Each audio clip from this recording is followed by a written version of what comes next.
श्रीनगर के इस press club में आए हुए सभी पत्रकार बंधुओं का मैं अभिनंदन करता हूं।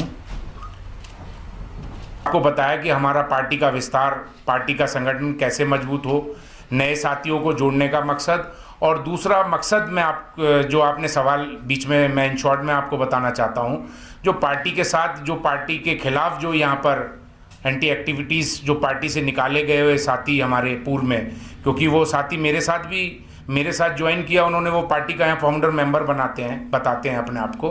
वो पार्टी के राष्ट्रीय उपाध्यक्ष मेरे ही साथ युवा के राष्ट्रीय उपाध्यक्ष थे। जब मैंने युवा के अपना माइनॉरिटी का अध्यक्ष बना तो संजय जी को मैंने ये जिम्मेदारी पार्टी ने उनको दी। उसके बाद उनको और भी जिम्मेदारी पार्टी ने प्रदेश अध्यक्ष की भी दी। तो मैं ये कहना चाहता हूँ आपके माध्यम से कि संजय जी जो पार्टी के लोगों को यहाँ जम्मू कश्मीर में गुमराह कर रहे हैं वो ना करें।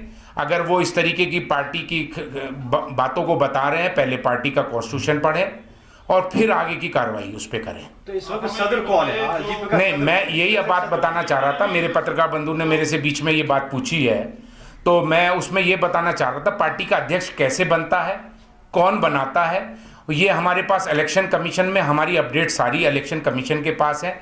इलेक्शन कमीशन से टिल आज तक पत्राचार हमारा जो भी कम्युनिकेशन पेपर से हो रहा है, किसी भी तरीके से हो रहा है। आप एक मिनट बात सुन लीजिए मेरी पूरी। आप एक एक का सवाल मैं सवाल आपसे लेंगे और आपका जवाब भी हम देंगे।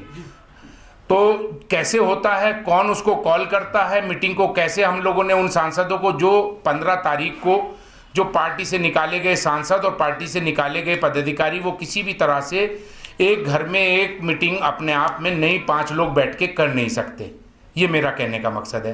अब आप कोई सवाल अगर आप पूछना चाहते हैं। स्पीकर ने उन्हें मान्यता दी और पासवान जी जो वहाँ पे पारस पासवान जी हैं जिन्हें उन्हें वहाँ पे उन्हें एलजेपी का जो लीडर भी वहाँ पे करार दिया। क्या आप मतलब जो गवर्नमेंट है, सेंट्रल गवर्नमेंट है, जो स्पीकर है, क्या आप उन्हें ठुकराते हैं उनके डिसीजन को, जैसा कि चिराग जी ने कहा था कि मैं इसके खिलाफ कोर्ट में भी जाऊँ? आपकी बात, आपके सवाल का जवाब यह है, जब ये स्पीकर साहब ने उनको मान्यता दी लीडर ऑफ द हाउस की, इसमें कोई दो राय नहीं, पशुपति पारस जी को उनको मान्यता दी, लीडर ऑफ द हाउस उनको बनाया।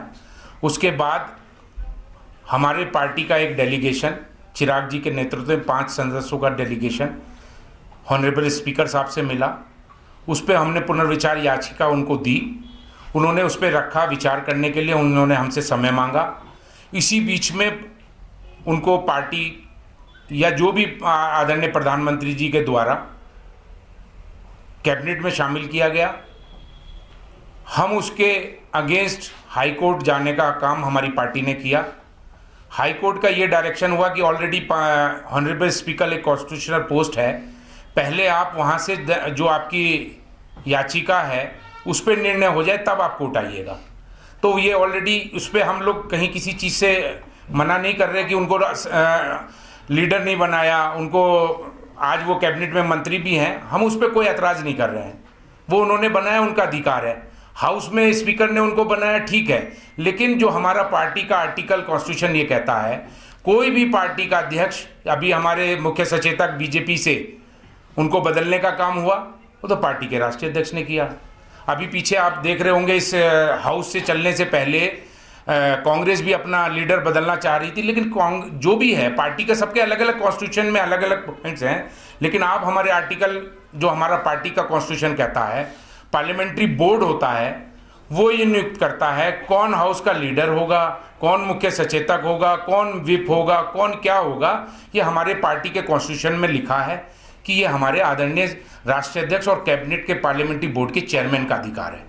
हाँ साहब, मैं आपको रुकना चाहूंगा क्योंकि अगर देखा जाए पार्टी इलेक्शंस में, पार्टी कॉन्स्टिट्यूशन इलेक्शंस में आपने हिस्से क्यों नहीं लिया? कौन सी पार्टी कॉन्स्टिट्यूशन? जो आप पिछले महीने या जो नए प्रेसिडेंट के लिए इलेक्शन किए गए।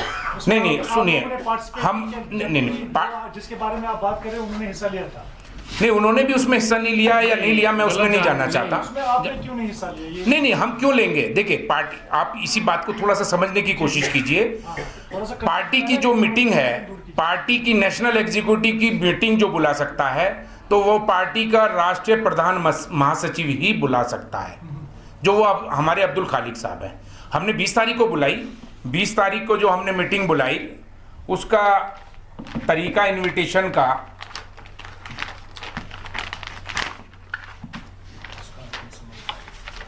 और दूसरी बात ये बता रहे हैं आपको कि जो आप बता रहे हैं कि आपने इसके खिलाफ क्यों नहीं किया, हमने 17 तारीख को मुख्य चुनाव आयुक्त को एक चिट्ठी लिखी निष्कासित सदस्यों द्वारा गैरकानूनी गतिविधियां और लोक जनशक्ति पार्टी के नाम का दुरुपयोग करने के संबंध में।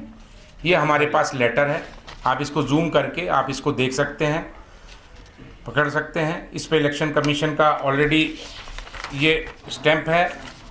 उसके साथ हमारा पार्टी का कॉन्स्टिट्यूशन क्या कहता है, जो हमारे साथी कह रहे हैं कि लोकसभा से उनको मिला अप्रूवल, वो भी हम आपके सामने पेश करना चाह रहे हैं, उसे हम कोई डिनाई नहीं कर रहे हैं। देखिए, दूसरी बात ये, हमने ओम बिरला जी को लेटर लिखा पार्टी की तरफ से।